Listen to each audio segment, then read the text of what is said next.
Ya, Saudara, Badan Pengawas Pemilu Kabupaten Sleman merekomendasikan Komisi Pemilihan Umum Sleman menggelar pemungutan suara ulang PSU di 8 TPS dan pemungutan suara lanjutan PSL di 3 TPS. PSU dan PSL tersebut direkomendasikan karena ditemukan sejumlah pelanggaran, diantaranya karena pemilih dari luar daerah tidak masuk dalam DPT dan DPTB di TPS tempat, tetapi diizinkan mencoblos oleh KPPS. Kalau isu lainnya nanti wawancara. Dalam keterangan persnya, Ketua Badan Pengawas Pemilu Kabupaten Sleman, Arjuna Al-Iksan, mengatakan dari hasil pengawasan mulai proses rekapitulasi dari tanggal 16 Februari hingga hari ini, ada 8 TPS yang diusulkan untuk dilakukan pemungutan suara ulang atau PSU dan 3 TPS untuk pemungutan suara lanjutan atau PSL.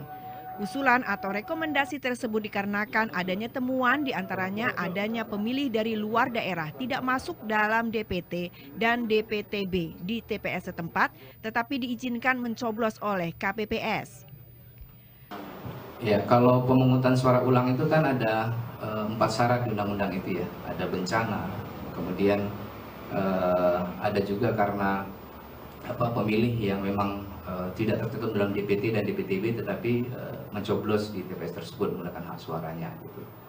Nah, kebanyakan dari beberapa PSU yang kami kaji itu memang lebih karena pemilih yang tidak memenuhi syarat itu tadi, yang dia bukan DPT dan DPTB tapi diperkenakan pemilih. Nah, itu akhirnya kami memutuskan atau menyimpulkan ini perlu adanya PSU. Dan kami diskusikan dengan teman-teman KPPS, PTPS ya. Nah, kalau PSL itu biasanya grand desainnya ya di aturan itu adalah karena ada tahapan atau gangguan yang mengakibatkan proses tahapan itu terhenti. Nah, dalam hal ini kami kontekskan dengan pemilih ya. Ada pemilih itu DPT misalnya. Pada saat pencoblosan dia hanya menerima 1 surat suara PPWP. Padahal dia itu memiliki hak untuk mencoblos 5 surat suara. Nah, oleh karena itu, karena kami melihat ada hak yang belum tertunaikan, berarti ada potensi gangguan dalam proses tahapan itu, maka kami sarankan ini dilanjutkan. Khusus bagi yang mereka belum menunaikan haknya secara penuh dalam pencoblosan. Jadi PSL-nya itu berarti untuk 4 surat suara yang belum mereka coblos itu tadi.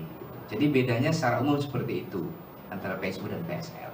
8 TPS yang diusulkan PSU itu mulai dari TPS 125 Condong Catur Depok, TPS 12 Tegal Tirto Berbah, TPS 26 Sidoarum Godean, TPS 26 Tridadi Sleman, TPS 29 Tegal Tirto Berbah, TPS 126 Catur Tunggal Depok, TPS 001 Tirto Martani Kalasan, dan TPS 002 Tirto Martani Kalasan.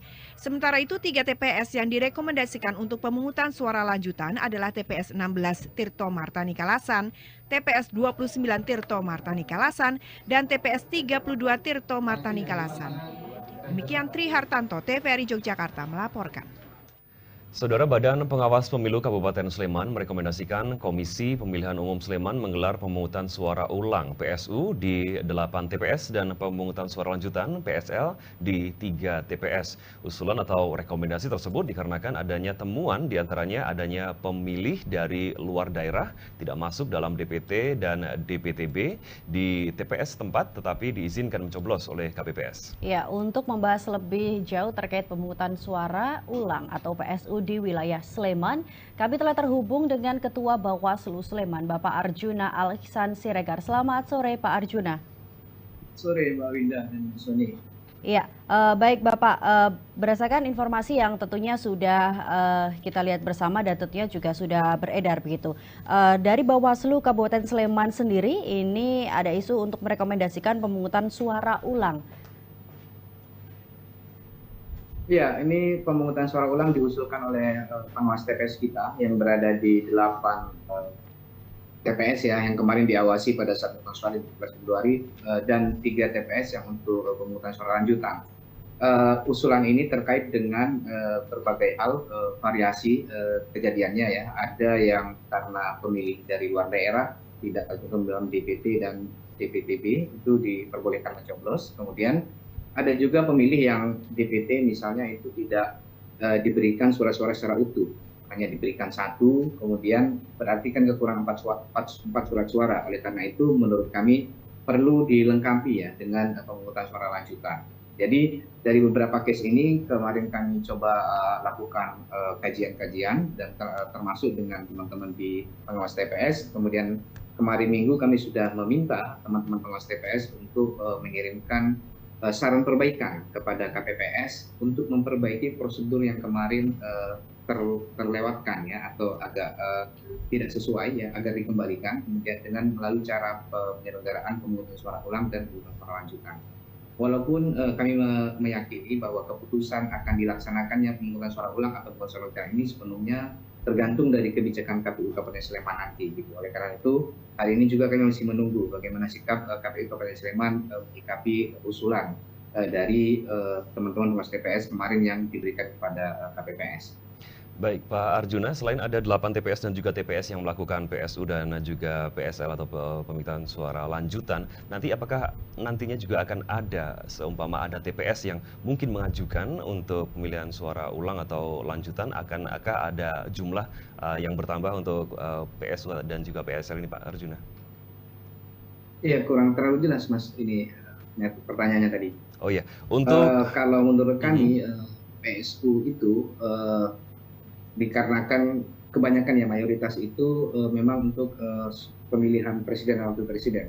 Tapi bukan sepenuhnya PSU itu hanya untuk presiden dan wakil presiden saja. Karena dari beberapa TPS yang kami lihat itu ada juga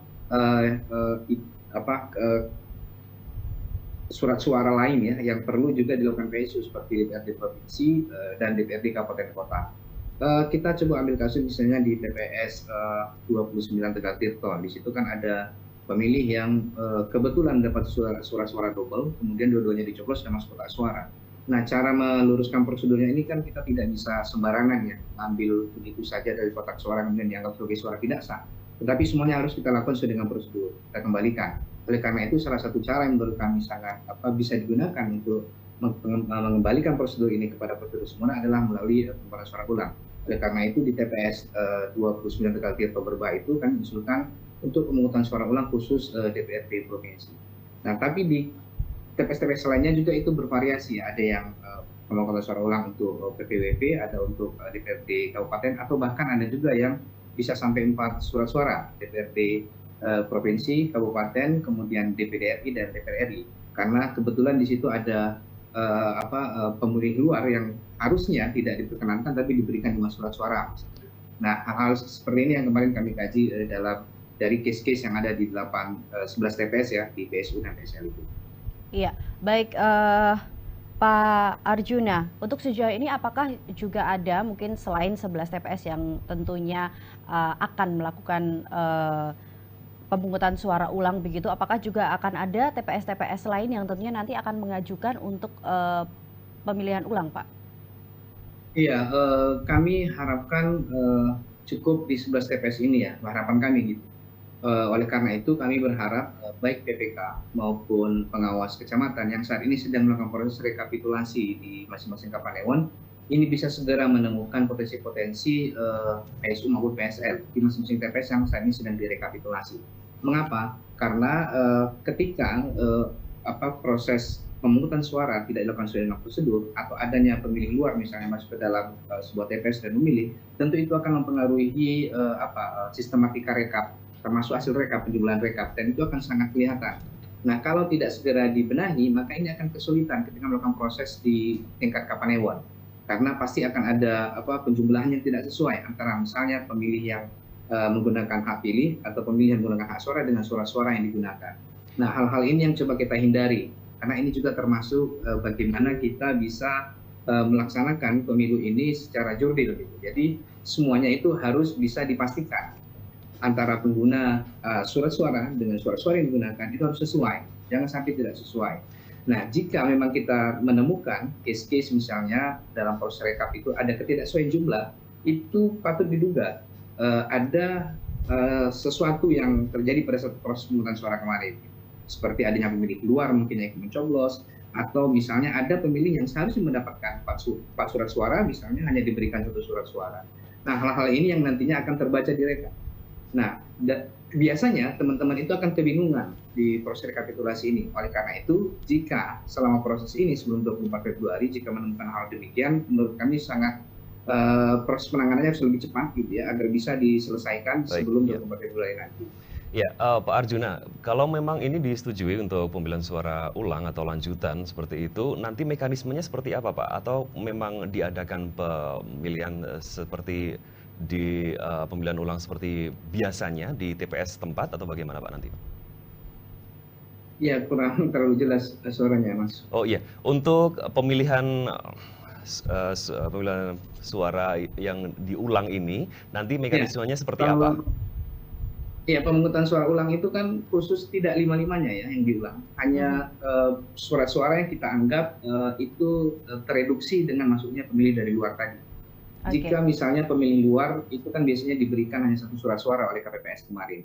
Maka yang harus diulang itu adalah pemungutan suara untuk pemilihan presiden dan presiden. Nah, kalau kita kembali misalnya di kasus Tegal Tirto Berbah tadi, yang agak tereduksi itu hasil suara di tingkat DPRD provinsi. Karena apa? Karena ada 2 surat suara yang coba dari satu pemilih. Oleh karena itu, proses pemungutan atau pemilihan di DPRD provinsi harus dibenahi dengan cara bagaimana PSU di surat suara DPRD provinsi. Nah, demikian juga untuk TPS yang lain. Jadi, memang kita petakan, tidak semuanya di PSU kan. Oke, baik. Untuk lokasinya sendiri, apakah tetap sama, Pak, untuk TPS sendiri?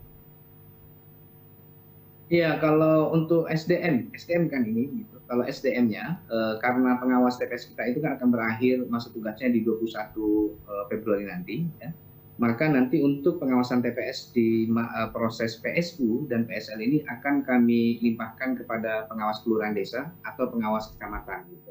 Nah, mereka akan membackup tugas pengawasan selama proses PSU dan PSL berlangsungnya.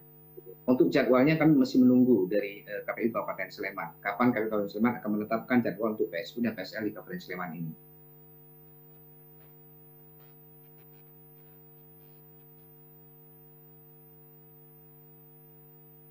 Diajukannya PSU atau PSL nanti, adakah faktor-faktor lain, Pak, diadakannya PSU atau PSL ini, Pak?